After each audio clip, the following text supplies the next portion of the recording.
Dhananjay मुंडेंना phone आला. त्यांनी phone उचलून चुकून लागला असं बोलताना शेजारी उभ्या व्यक्तीच्या हातातून कागद घेतला आणि फोनवर बोलताना चेहऱ्यासमोर आडवा धरला. धनंजय मुंडे परळीत त्यांच्या जगमित्र कार्यालयात आले तेव्हा काय काय घडलं पहा.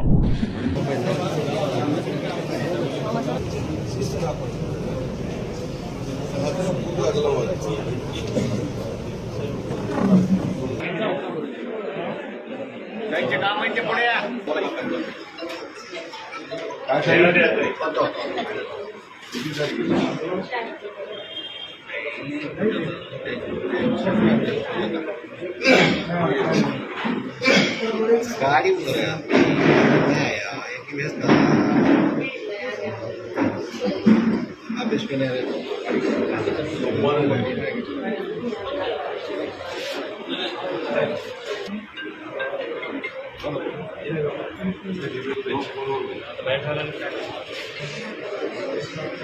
निघायचे पण का लोक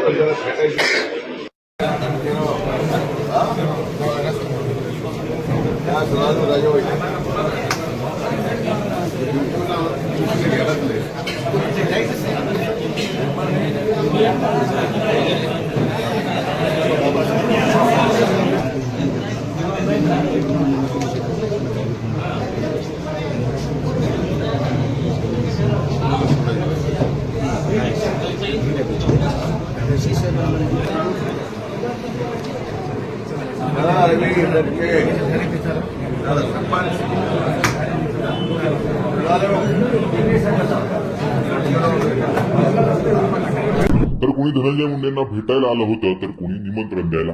अनेक जण कामं घेऊन आले होते. त्यासाठी धनंजय मुंडे यांनी फोनाफोनी करत ती कामं मार्गीही लावली.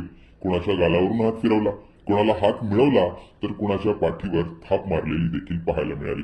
संतोष देशमुख हत्या प्रकरणात वाल्मिक कराडवर मोक्का लागल्याने धनंजय मुंडेंना मोठा धक्का बसला आहे.